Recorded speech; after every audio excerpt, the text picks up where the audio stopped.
we're talking about how my boyfriend married my mom and got her pregnant. It's giving stepdaddy. It's giving betrayal. Anyways, so boom. I was 17 at the time, my boyfriend was 20, and my mom was 35. So me and my boyfriend were together for 2 years, but it was very rocky because he couldn't keep his third leg in his pants. I would go to my mom for advice, but she was always on his side. You know that one family member or friend you go to for advice, and instead of hearing you out, they say, "What did you do?" Yeah, that was my mom. I would be like, "Hey mom, George cheated on me." Let's call him George. And she would say, "Well, honey, what did you do to cause George to cheat on you?" Like, what?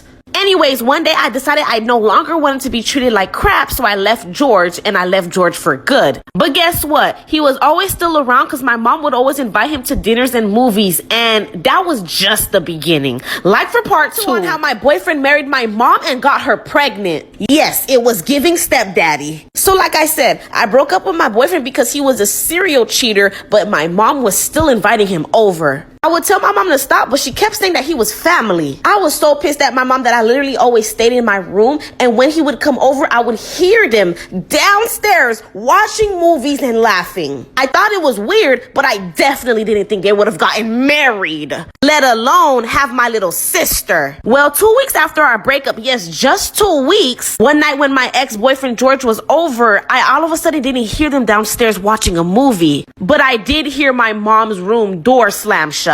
Then I heard thumping, and that wasn't about to happen on my watch. I ran to open the door, but the door was locked, so I started knocking. My mom opened the door, and I seen her hair in shambles and my ex on her bed. Like for part 3, how my boyfriend married my mom and got her pregnant. Yes, stepdaddy, we get it. So like I said, I heard thumping in my mom's room, so I ran and opened the door, but it was locked. So I knocked. She opened the door, and her hair was in shambles with my ex on her bed. And might I add, he was naked.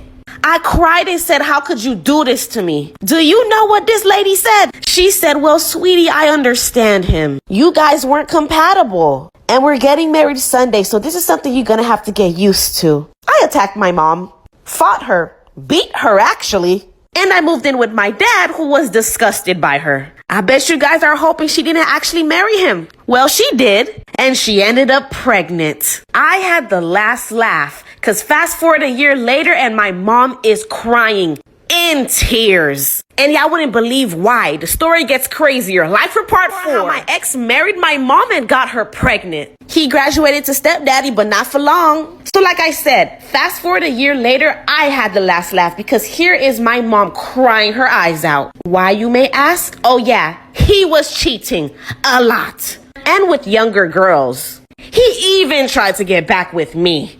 I laughed at my mom and said, "Oh, I thought you understood him, You must be doing something to make him cheat. Karma's a bee." And my mom was pregnant with a girl, but unfortunately she had a miscarriage. Rest in peace to my sister. That's the only part I'm actually sad about. She ended up divorcing my ex, and now she's left with nothing. No husband, 2 failed marriages, no relationship with your daughter. And don't feel bad for her, guys. She went for her sister's man next. But that's a whole nother story.